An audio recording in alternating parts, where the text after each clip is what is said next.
नमस्कार, स्वागत है आपका। आप देख रहे हैं इंडिया वॉइस और मैं हूं आपके साथ योगेश पांडे। देवभूमि समाचार में रुख करेंगे खबरों का। उत्तराखंड से इस वक्त की बड़ी खबर है। दिल्ली में बीजेपी के राष्ट्रीय अध्यक्ष जेपी नड्डा से मुख्यमंत्री पुष्कर सिंह धामी ने मुलाकात की है और प्रदेश अध्यक्ष महेंद्र भट्ट की आज राष्ट्रीय अध्यक्ष से मुलाकात होगी। मंत्रिमंडल विस्तार के साथ मंत्रियों की बर्खास्तगी पर चर्चा हो सकती है। विधानसभा में अवैध भर्तियों पर हो रही कार्रवाई का भी आज फीडबैक लेंगे। ज्यादा जानकारी के साथ हमारे संवाददाता अभय कैतुरा हमारे साथ फोन लाइन पर बने हुए हैं। अभय, मुख्यमंत्री ने आज मुलाकात की जिस तरीके से कि राष्ट्रीय अध्यक्ष से, उसके बाद अब बताया जा रहा है कि प्रदेश अध्यक्ष महेंद्र भट्ट भी मुलाकात करेंगे। क्या कुछ खबर और है? बिल्कुल, ये कहा जा सकता है कि इस समय पार्टी के विस्तृत नेतृत्व उत्तराखंड में पार्टी का विस्तृत नेतृत्व, चाहे वो सरकार का हो या संगठन का हो, तो इस समय दिल्ली में मौजूद है। मुख्यमंत्री पुष्कर सिंह धामी का दिल्ली का दौरा, उनकी मुलाकात थी केंद्रीय पर्यटन मंत्री से, मुलाकात की प्रदेश पार्टी के राष्ट्रीय अध्यक्ष जेपी नड्डा, उनसे मुलाकात हुई थी। आज पार्टी के प्रदेश अध्यक्ष हैं महेंद्र भट्ट, उनकी भी पार्टी के राष्ट्रीय अध्यक्ष जेपी नड्डा से मुलाकात हो। तो प्रदेश तक के सरकार का क्रम इस समय चल रहा है, तो चीजों को लेकर बातचीत यहाँ पर होगी। सरकार की तरफ से जो कार्रवाई अब तक की गई है, चाहे वो विधानसभा में भर्ती घोटाले से संबंधित मामला हो या फिर अभी तक का जो अंकिता भंडारी हत्याकांड रहा हो, उसमें किस प्रकार से काम सरकार की तरफ से किया गया, उन सब चीजों को लेकर बातचीत यहाँ पर होगी। ये कहा जा सकता है कि दिल्ली के दौरे के दौरान ये महत्वपूर्ण चीजें यहाँ पर पार्टी के शीर्ष नेतृत्व के साथ प्रदेश नेतृत्व का विचार विमर्श वहाँ पर हो रहा है। जल्द ही कुछ न कुछ बड़ी सौगात उत्तराखंड राज्य को भी यहाँ पर मिल सकती है। संभावना ऐसे में यही है कि जो मंत्रिमंडल विस्तार की जो चर्चाएं प्रदेश भर में चल रही है, उसको लेकर भी बड़ा निर्णय यहाँ पर लिया जा सकता है। फिलहाल ये कहा जा सकता है कि अंतिम निर्णय मुख्यमंत्री पुष्कर सिंह धामी या केंद्रीय नेतृत्व को यहाँ पर लेना है और उनसे मुलाकात के दौरान ये सब चीजें स्पष्ट हो पाएंगी। लेकिन इसका जरूर कह सकते हैं कि मुख्यमंत्री के इस दौरे के बाद, बीजेपी प्रदेश अध्यक्ष के दिल्ली दौरे के बाद प्रदेश में जो सियासत है वो इस बात की ओर नजर आ रही कि जल्द ही धामी सरकार में कुछ और नए चेहरों की एंट्री हो सकती है। जी बिल्कुल, बहुत बहुत शुक्रिया तमाम सारी जानकारी देने के लिए अभय। दिल्ली में बीजेपी के राष्ट्रीय अध्यक्ष जेपी नड्डा से मुख्यमंत्री पुष्कर सिंह धामी ने मुलाकात की है और प्रदेश अध्यक्ष महेंद्र भट्ट की आज मुलाकात होगी राष्ट्रीय अध्यक्ष से और इसके साथ ही मंत्रिमंडल विस्तार के साथ मंत्रियों की बर्खास्तगी पर चर्चा हो सकती है। रुख करेंगे बड़ी खबर का। देहरादून से बड़ी खबर सामने आ रही है, जहां पर प्रदेश में फिर से सियासत गर्मा गई है। सीएम, स्पीकर और बीजेपी प्रदेश अध्यक्ष की दिल्ली दौड़ जारी है। कैबिनेट विस्तार की चर्चा एक बार फिर गर्माती नजर आ रही है। तीनों नेताओं के दिल्ली दौरे के कई मायने निकाले जा रहे हैं। तो सीएम, स्पीकर और बीजेपी प्रदेश अध्यक्ष की दिल्ली दौड़ लगातार जारी है। कैबिनेट विस्तार की चर्चा एक बार फिर से गरमाई है और सियासी हलकों में एक बार फिर से चर्चा गर्माती नजर आ रही है। तीनों नेताओं के दिल्ली दौरे के कई मायने भी निकाले जा रहे हैं। मुख्यमंत्री पुष्कर सिंह धामी ने मुलाकात की है और उसके बाद प्रदेश अध्यक्ष भी मुलाकात करेंगे और स्पीकर की मुलाकात को लेकर के भी लगातार जिस तरीके से सियासी गलियारों में चर्चा है और इसके कई मायने भी निकाले जा रहे हैं।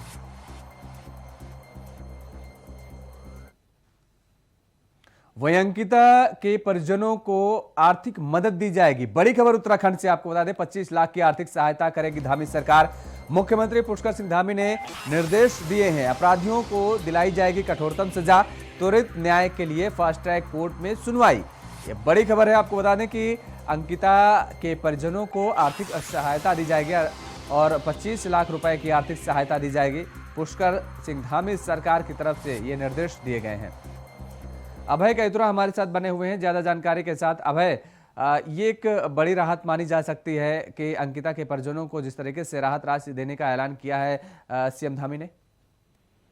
बिल्कुल, मुख्यमंत्री पुष्कर सिंह धामी शुरुआत से ही लगातार अंकिता भंडारी के जो परिजन हैं उनको यहाँ पर आश्वासन देते आए हैं कि सरकार उनके साथ खड़ी है, चाहे किसी भी मोर्चे पर हो, सरकार उनको न्याय दिलाने का काम यहाँ पर करेगी।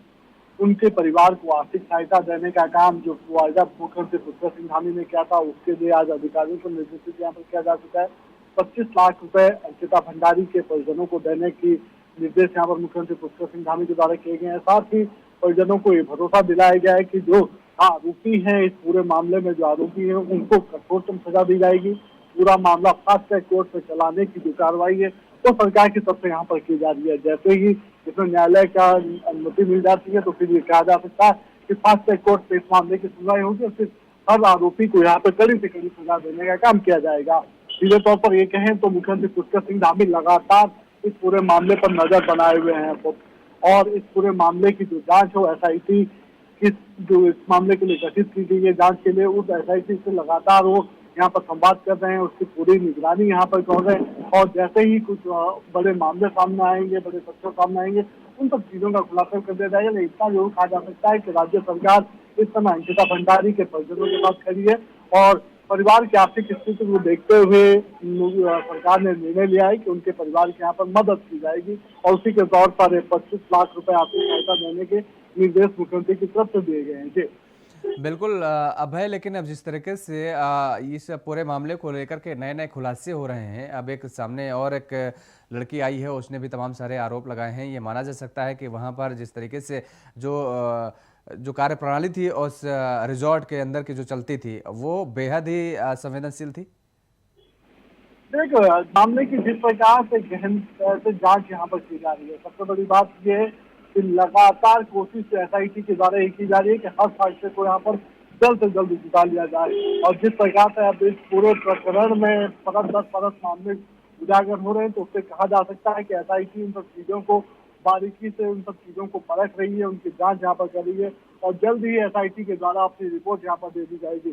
फिलहाल ये कहा जा सकता है कि जो तीनों जो आरोपी हैं, उन तीनों आरोपियों को आज SIT के द्वारा अपनी कस्टडी में यहाँ पर लिया जाएगा, उनसे पूछताछ की जाएगी, फिर जो तथ्य होंगे उन तथ्यों को जुटाने का काम SIT की तरफ से किया जाएगा। अभी तक जो तथ्य मिले हैं उन तथ्यों को भी मैच करने का काम किया जाएगा ताकि जब फास्ट ट्रैक कोर्ट में मामला चले या न्यायालय में मामला जाए तो SIT की जो पैरवी हो वो मजबूत तरीके से हो, जिससे अपराधी छूट ना सके और उन्हें कड़ी से कड़ी सजा दी जा सके। क्योंकि बिल्कुल, बहुत बहुत शुक्रिया तमाम सारी जानकारी देने के लिए अभय। और अपराधियों को कठोरतम सजा दिलाई जाएगी ये कहा गया है।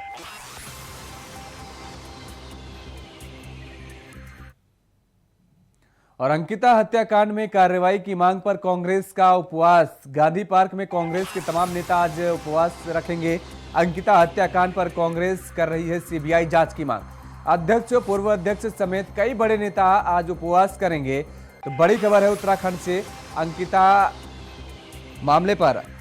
मर्डर मामले पर अब जिस तरीके से कांग्रेस CBI की जांच की मांग कर रही है, CBI जांच की मांग कर रही है और आज इस पूरे मामले को लेकर के उपवास पर कांग्रेस के नेता बैठेंगे। अध्यक्ष, पूर्व अध्यक्ष समेत कई बड़े नेता उपवास पर आज बैठेंगे और उपवास पर बैठ करके CBI जांच की मांग करेंगे। तो अंकिता हत्याकांड में कार्रवाई को लेकर के लगातार कांग्रेस सड़कों पर अब नजर आ रही है। और फिलहाल रुकते हैं एक छोटे से ब्रेक के लिए। ब्रेक के बाद फौरन हाजिर होते हैं।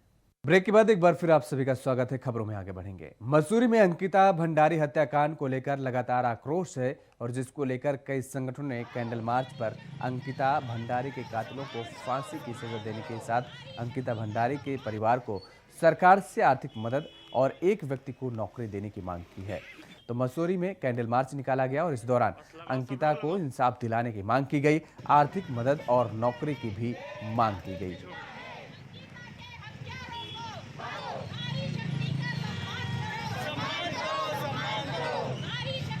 आज जो है हमारा अखिल भारतीय अनुसूचित जाति युवजन समाज संगठन ने जो है अंकिता भंडारी की जो निर्मम हत्या की गई है उसके लिए एक हमने कैंडल मार्च निकाला है, जिसमें हमने यही संदेश देना है कि कैंडल मार्च निकालते निकालते हम लोग थक चुके हैं। कब ये देश के हालात सुधरेंगे? अब तो देश की बात तो बहुत बड़ी है, अब हमारे जो है प्रदेश में, हमारे उत्तराखंड में ऐसे निर्मम हत्याएं की जा रही है बेटियों की, बेटों की। इसके लिए बहुत ही दुर्भाग्यपूर्ण हम लोग अपने आप को महसूस कर रहे हैं कि आज हमारे जो है उत्तराखंड प्रदेश में भी ऐसे हालात हो गए हैं कि जैसे हम लोग कभी यूपी में सुनते थे कि आए दिन जो है कोई ना कोई। देखो, अखिल भारतीय विद्यार्थी परिषद ने कहीं ना कहीं विरोध जताया है। देखो, जो अंकिता भंडारी छोटी बहन के साथ जो हुआ वो बहुत बुरा हुआ है। हम सरकार से ही मांग करते हैं कि जिन्होंने उनके साथ किया उनको जल्दी से जल्दी कठोर सजा दे, फांसी दे। और हम सरकार से करते हैं कि जो उनके आर्थिक मदद करे और जो उनके भाई है उसको कहीं ना कहीं एज ए सरकारी नौकरी दिलाए, जो उनके आर्थिक सहायता। मसूरी के एसडीएम नरेश दुर्गापाल के नेतृत्व में कई विभागों के अधिकारियों ने मसूरी में अवैध रूप से संचालित हो रहे resort, hotel, homestay, guest house पर सख्त कार्रवाई की है। एसडीएम के नेतृत्व में मसूरी पर्यटन विभाग, मसूरी देहरादून विकास प्राधिकरण, जल संस्थान प्रशासन और मसूरी पुलिस की संयुक्त टीम ने मसूरी के कई इलाकों में सघन चेकिंग अभियान चलाया और जिसके तहत मसूरी के होटल इंडिया पर अनियमितताएं पाए जाने के साथ होटल और फूड लाइसेंस न होने पर होटल को सीज कर दिया गया।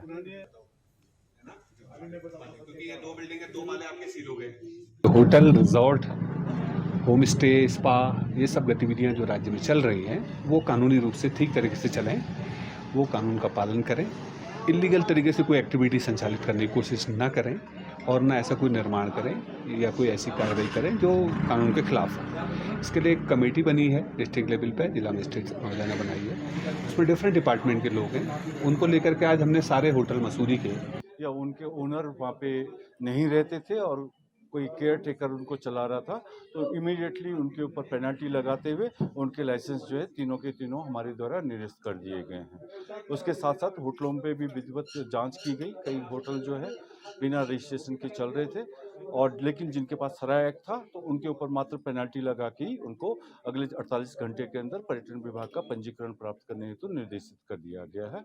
और जिनके पास न सराय एक्ट है न पर्यटन विभाग का रजिस्ट्रेशन है, ऐसे होटलों को सील कर दिया। और इस बीच नैनीताल से बड़ी खबर आ रही है, जहां पर यूके पेपर लीक मामले में हाईकोर्ट के निर्देश जारी किए गए हैं। पेपर लीक के मुख्य आरोपी हाकम सिंह को निर्देश दिए गए हैं, शाम तक रिजॉर्ट से जुड़े जमीन के वैध दस्तावेज पेश करें। दस्तावेज पेश न करने पर ध्वस्तीकरण की कार्रवाई की जाएगी। हाईकोर्ट की तरफ से ये बात कही गई है और आय खर्च को भी याचिकाकर्ता से ही वसूला जाएगा, यानी ध्वस्तीकरण में जो खर्च आएगा वो भी याचिकाकर्ता की तरफ से वसूला जाएगा। शाम तक रिजॉर्ट से जुड़ी जमीन के वैध दस्तावेज पेश करने को कहा गया है हाकम सिंह को।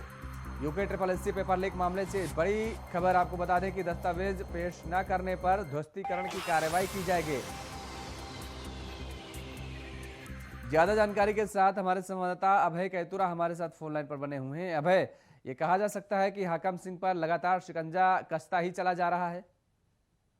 जी बिल्कुल, ये कह सकते हैं कि यूके के जो मुख्य आरोपी हैं हाकम सिंह, अब उनके जो रिसोर्ट है उस रिसोर्ट को लेकर अब कार्रवाई की शुरू यहाँ पर की जा रही है। ध्वस्तीकरण की कार्रवाई को लेकर अब हाईकोर्ट ने साफ तौर पर कहा है कि ये जिस तरीके से चल रहा है यहाँ पर, उन सब चीजों को लेकर ये कह सकते हैं कि बिल्कुल हाकम सिंह के जो रिसोर्ट पर उसकी कार्रवाई को लेकर उनके जो दस्तावेज होंगे, वह दस्तावेज होंगे वो यहाँ पर पेश करने होंगे। उसके जो पत्नी है उनकी पत्नी को ये आज शाम 4 बजे तक का समय दिया गया है। एसडीएम पुरोला को ये सभी वैध दस्तावेज यहाँ पर दिखाने होंगे। अगर वैध दस्तावेज नहीं दिखा पाए तो फिर आगे की जो ध्वस्तीकरण की जो कार्रवाई होगी उस कार्रवाई को करने का काम यहाँ पर किया जाएगा। तो कह सकते हैं कि हाईकोर्ट की तरफ से सख्त आदेश यहाँ पर दिए गए हैं, क्योंकि पूर्व में लगातार सोशल मीडिया में जो खबरें यहाँ पर चल रही थी उन खबरों में ये कहा जा रहा था कि हाकम सिंह के जो रिसोर्ट है उस रिसोर्ट को ना ध्वस्तीकरण करने के, यानी ध्वस्तीकरण की कार्रवाई रोकने के लिए हाईकोर्ट के निर्देश है, जिस पर हाईकोर्ट ने साफ तौर पर कहा कि उनकी तरफ से किसी प्रकार का कोई ऐसा स्टे या ऐसे निर्देश नहीं दिए गए।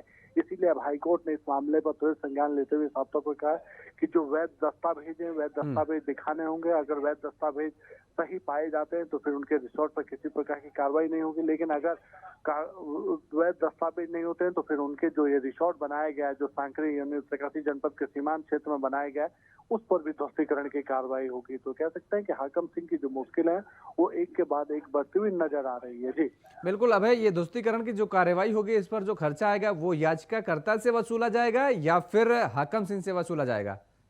जिस प्रकार से खबरें यहाँ पर लगातार चली है और जो सहारा यहाँ पर हाईकोर्ट के निर्देशों का लिया गया है, तो उस पर हाईकोर्ट ने अपनी ये कह सकते हैं कि आशंका व्यक्त किया। उन्होंने साफ तौर पर निर्देश दिए कि जो ध्वस्तीकरण की जो कार्रवाई होगी, यानी अभी तक की जो बातचीत वहां पर चली है उसमें जिस प्रकार से हाईकोर्ट को इन्वॉल्व होने के लिए कहा गया है, हाईकोर्ट के नाम का सहारा लिया गया है, तो ऐसे में याचिकाकर्ता को ही ध्वस्तीकरण की जो कार्रवाई होगी उसका पूरा खर्च यहाँ पर वहन करना होगा। हाईकोर्ट ने कहा है कि जिस तरीके से उनके नाम के इस्तेमाल लेकर अपना रसूख को फैलाने का काम यहाँ पर किया जा रहा है वो गलत है और ऐसे में दंड के स्वरूप ये सब चीजें यहाँ पर की जाएगी। तो ये कहा जा सकता है कि अब हाकम सिंह की जो मुश्किल होंगी और बढ़ेगी और अगर वैध दस्तावेज नहीं होंगे तो उनका तो ये रिजॉर्ट जो है वो ध्वस्त कर दिया जाएगा। अभय, आप हमारे साथ बने रहिए, आपका रुख करेंगे तो पेपर लीक के मुख्य आरोपी हाकम सिंह को निर्देश दिए गए हैं।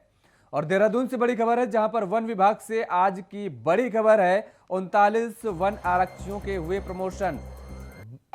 बने वन दरोगा, तत्काल प्रभाव से वन दरोगा पद पर 39 लोगों की पदोन्नति की गई है।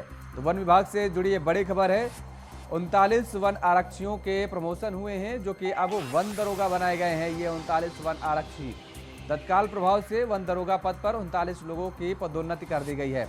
अभय हमारे साथ लगातार बने हुए हैं। अभय, वन विभाग में 39 लोगों का ये प्रमोशन किया गया है, वन आरक्षियों का जिस तरीके से अब वन दरोगा बनाए गए हैं, क्या कुछ और जानकारी है? बिल्कुल, ये वन विभाग में प्रमोशन की कार्रवाई हुई है, जिसमें साफ तौर पर ये कहा जा सकता है कि 39 जो वन आरक्षित है उनको वन दरोगाओं के रूप में यहाँ पर प्रमोट करने का काम विभाग की तरफ से किया गया है। ये वन आरक्षियों के लिए एक बड़ी राहत और खुशखबरी कही जा सकती है, क्योंकि विभाग में जो पदोन्नतियों को लेकर बात कही जा रही थी उस पर आखिरकार मोहर यहाँ पर लग चुकी है और जो आरक्षित जो कर्मी थे उनको दरोगा बनाने का काम किया गया है। ऐसे में कह सकते हैं कि आने वाले दिनों में और भी पदोन्नतियां विभाग के भीतर यहाँ पर कही जा सकती है। और जिस प्रकार से कार्रवाई अब तक की हुई है उसमें कह सकते हैं कि वन विभाग उन सब चीजों को कर रहा है ताकि जो विभाग के ऊपर अभी तक की जो कार्रवाई चल रही है, ये कह सकते हैं जो काम किए जा रहे हैं उन कार्यों पर कर्मचारी उत्साहपूर्वक काम कर सके, इसलिए सब चीजों का निर्णय विभाग के स्तर पर लिए गए हैं। जी, बहुत बहुत शुक्रिया तमाम सारी जानकारी देने के लिए अभय।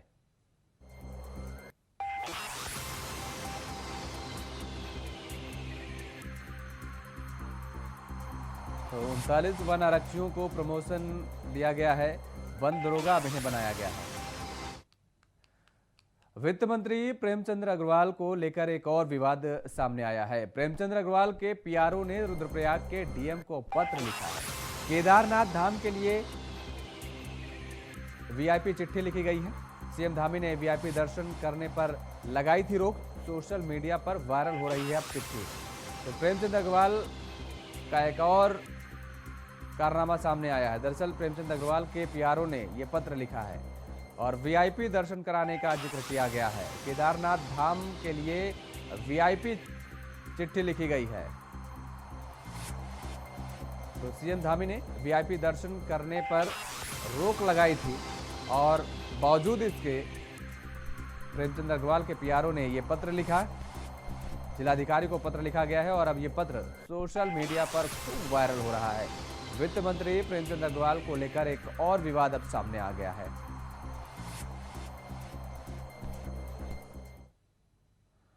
उत्तराखंड विधानसभा में अवैध नियुक्तियों पर की गई कार्रवाई के बाद विधानसभा अध्यक्ष ऋतु खनोड़ी को विधानसभा के लिए नए सचिव की तलाश है। अध्यक्ष विधानसभा ने कहा है कि जिस प्रकार के विधानसभा में उथल पुथल चल रही है और ऐसे में उन्हें नए सचिव की तलाश है जो विधानसभा के कार्यों को पारदर्शी तरीके से संचालन कर सके। आपको बता दें कि उत्तराखंड विधानसभा में अवैध नियुक्तियों के मामले में विधानसभा सचिव मुकेश सिंघल पर भी कार्रवाई हुई है और जिसमें उन्हें तत्काल प्रभाव से हटा दिया गया है। देखिए, ऐसा है, बिल्कुल सही कहा आपने। इस समय थोड़ी सी उथल पुथल मची है विधानसभा में और मेरे पास इस समय सचिव भी नहीं है, तो उसकी तैयारी में हूँ, ढूंढ रही हूँ कोई ऐसे व्यक्ति जो विधानसभा सक्षम तरीके से चला पाए। तो जल्द मुझे लगता है कि ये व्यवस्थाएं हो जाएंगी। शारदीय नवरात्रि की 26 सितंबर से शुरुआत हो चुकी है। 9 दिन तक चलने वाले इन नवरात्र में मां दुर्गा के 9 अलग अलग रूपों की पूजा की जाती है। आज नवरात्रि का तीसरा दिन है जिसमें मां चंद्रघंटा की पूजा अर्चना की जाती है। इसी के साथ ही गर्जिया मंदिर में दर्शन करने के लिए भक्तों का तांता लगना शुरू हो गया है। वही मंदिर के मुख्य पुजारी के अनुसार 5000 से अधिक लोगों ने मां के दर्शन कर मन्नत मांगी है और इसके साथ ही मन्नत पूरी होने के बाद कई श्रद्धालु दर्शन करने को गर्जिया देवी मंदिर पहुंच चुके हैं। सुबह से यहाँ पे काफ़ी संख्या में लोगों की भीड़ रहती है। सुबह आरती के टाइम पे जो सुबह 5:30 बजे आरती होती है उस टाइम पे लगभग काफ़ी संख्या में लोग आते हैं आरती के टाइम पे और ये क्रम चलते रहता है। शाम तक काफ़ी भीड़ रहती है और माँ भगवती के दर्शन करते हैं लोग। और अभी पानी का जल स्तर भी काफ़ी है, काफ़ी लोगों को पता है कि यहाँ पे बारिश हो रही है पहाड़ों में, तो उस वजह से थोड़ा लोग कम आ रहे हैं। लेकिन फिर भी आसपास के इलाकों के जो आसपास के जो क्षेत्र हैं, काशीपुर, मुरादाबाद, धामपुर, हल्द्वानी, तो यहाँ जसपुर, यहाँ से लोग काफ़ी संख्या में आ रहे हैं। माता रानी कि उसमें मेरे परिवार की क्या असीम आस्था है। और जैसे कि जो पौराणिक कथाएं हैं उस हिसाब से हम लोगों की आस्था फुल है, मतलब पूरी की पूरी है। और मैं ये कहती हूँ, मेरा मानना भी है, सबका ही मानना ये है कि जो भी यहाँ दर्शन के लिए आते हैं तो उनकी मनोकामना पूरी होती है। मैं इस समय हम खड़े हैं कुमाऊं गढ़वाल के प्रवेश द्वार रामनगर में, जहाँ पे गर्जिया देवी का जो है मंदिर स्थित है। आप मेरे पीछे देख सकते हैं कि मंदिर में जो है इस समय काफी भीड़ है, कि शारदीय नवरात्रि चल रहे हैं। दूर दराज से यहाँ श्रद्धालु जो है गर्जिया मंदिर में आते हैं माँ भगवती के दर्शन करने के लिए, और जिनकी मनोकामना पूर्ण होती है उसके बाद भी श्रद्धालु यहाँ प्रसाद चढ़ाने के लिए आते हैं। और यहाँ की काफी खबर पिथौरागढ़ से है, जहां पर भूस्खलन से मार्ग अवरुद्ध हुआ है। एसडीआरएफ ने फंसे हुए लोगों को सुरक्षित मार्ग पर पार कराया है। मलबा आने से पूरी तरह ध्वस्त हो गया था मार्ग, पार करने के लिए भी अत्यधिक दुर्गम हो चुका था। एसडीआरएफ ने बच्चों, बुजुर्गों और महिलाओं को सुरक्षित स्थान पर भेजा है। तो ये बड़ी खबर पिथौरागढ़ से है, जहां पर भूस्खलन से मार्ग अवरुद्ध हुआ है। एसडीआरएफ ने फंसे हुए लोगों को सुरक्षित मार्ग पार कराया है। तो पिथौरागढ़ में भूस्खलन हुआ है, जिसके बाद मार्ग अवरुद्ध हुआ है। मलबा आने से पूरी तरह ध्वस्त हो गया था मार्ग।